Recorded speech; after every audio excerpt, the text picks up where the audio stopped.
Oh, hi, I'm Chad, and welcome to Club Chad. And this is the Club Chad Club Sandwich. Now, a lot of people don't know this about me. I fucking love video games. Let's play some now.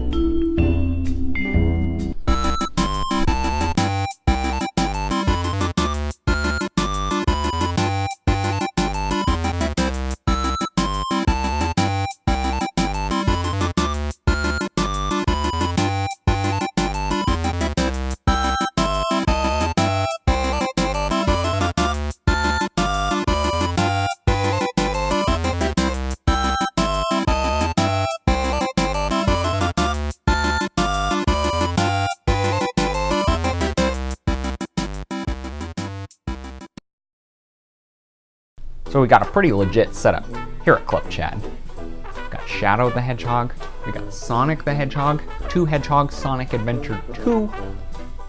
Boom. Got some game guides, got Mario Maker, got some other games like Persona.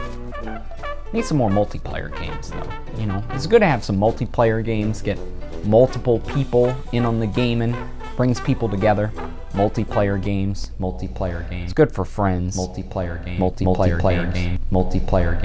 Get pretty lonely with multiplayer games. Many multiplayer games. Oh! It's the Mario Kart 8 Infinity Virtual Reality Immersion Experience. Said just takes 3 hours to put on. Let's suit up! 3 hours later.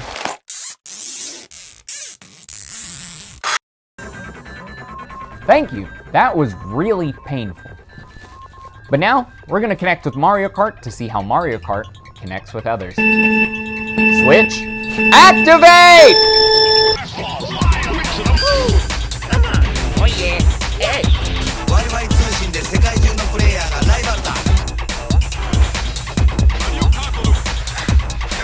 Mario Kart Emporium! Introducing Nintendo Score 64. I'm really there! I am one with all Mario Karts. I am one with the kart. The kart is one with me. I will attempt to describe to the viewing audience what I am experiencing. The year is 1992, the year of Super Mario Kart. Super Mario Kart, the kart that started it all. If you're my age, you might remember Super Smash Bros. 64 when it released, the commercials on TV, and how there was no other fighting game like it. That's the closest thing my stupid millennial brain can relate to the release of the game that started one of the most famous series of all times. Looking back at the graphics, you might not think much, damn kids with your 4K HDR, but it was consistent with other racing games at the time. However, item boxes, power-ups, and characters were anything but consistent racing game content. It broke the formula, which was hardly even established yet. Mario Kart created a non-traditional racing game. It even gave us the coin mechanics. Collecting each would raise your top speed, but getting hit would cause you to lose them. I point this out because coins have been taken out and re-added throughout the series, and some people aren't even sure what they're for.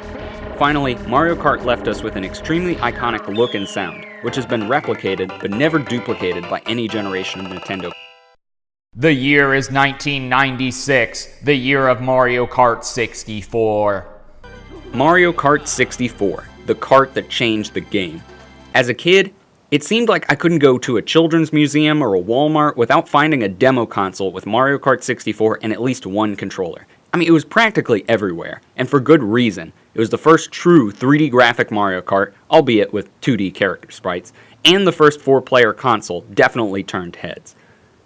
Super Mario Kart set the formula, and Mario Kart 64 defined how it would be consumed. Friendship ending, controller breaking, multiplayer madness. Coins aren't present in the game, but the blue turtle shell is. One item is often forgotten, the other one haunts your dreams. Modal drifting, the concept of your drift changing colors based on the duration or intensity, was introduced.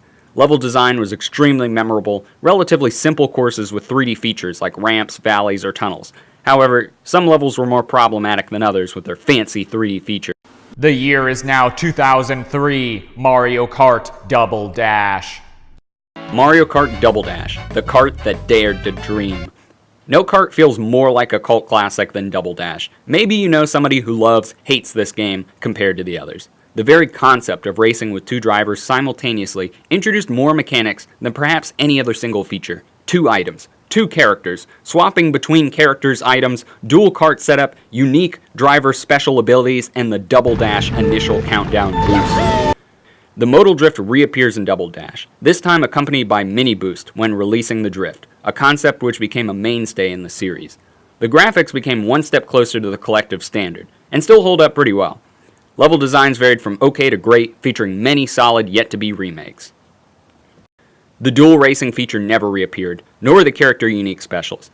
This defines the cult nature of the game, as either an original concept which makes Double Dash special, or a cumbersome addition, better left out of the series. You tell me.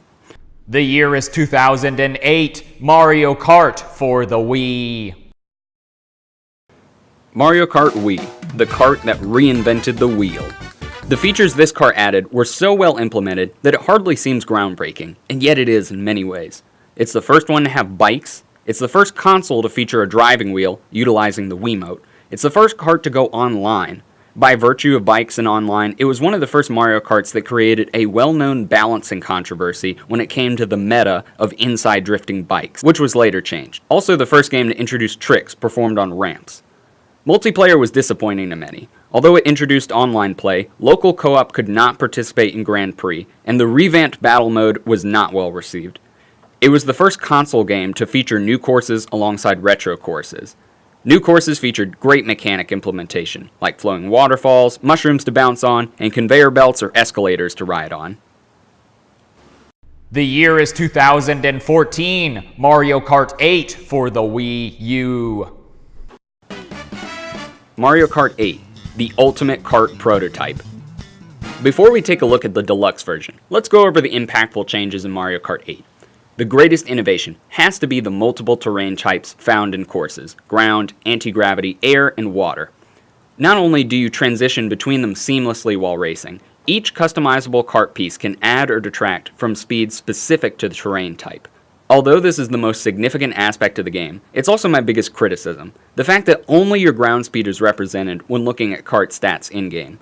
Complaint aside, this really doesn't take away from enjoying the game. That privilege goes to battle mode, once again disappointing fans following the Wii version.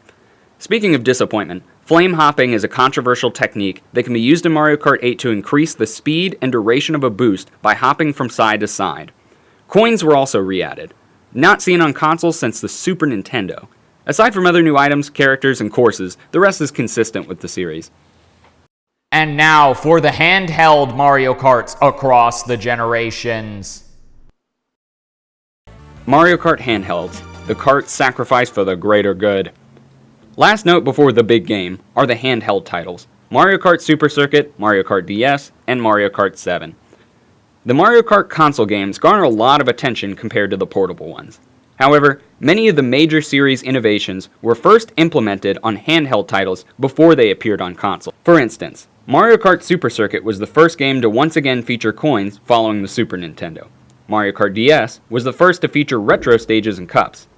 Mario Kart 7 was the first game to feature customizable kart bodies as well as wheels, and also the first game to feature diverse terrain as seen in the latest game. However, what the handheld karts all have in common are inferior graphics compared to the console version that predated its release. In other words, their portability was a sacrifice of performance, until Console and handheld have become one in the present with Mario Kart 8 Deluxe. Mario Kart 8 Deluxe, the ultimate kart melting pot. This is the first handheld kart with consistent graphics instead of taking a step backwards to its console counterpart. Also, it's the first kart to feature 2 items since Double Dash. Flame hopping was also removed as a feature. Nintendo crafted a game with some of the best features across the series, including a revamped battle mode. If Mario Kart 8 felt like a refried Mario Kart, then Deluxe is refried and then baked. The courses, graphics, and soundtrack are all just as amazing on the Switch as they are on the Wii U. The only real criticisms I have of the game: 1, only ground speed shown on stats, and 2, online connectivity, are consistent with the Wii U version as opposed to taking a step backwards. This is the most advanced Mario Kart to date, with some of the best features across the series, on a handheld. In conclusion, Mario Kart 8 Deluxe is good enough. Oh, that was weird. Oh, whoa. Looks like I sustained a great deal of ocular damage from the Mario Kart 8 Deluxe Infinity Virtual Reality Immersion Experience. I know it's not a real thing. It's not a real thing. I could have just played on the Switch or on the TV itself, but I didn't. You know, maybe if I had some friends here, they could have stopped me from doing what I did, but in the end, Mario Kart 8's a game for friends.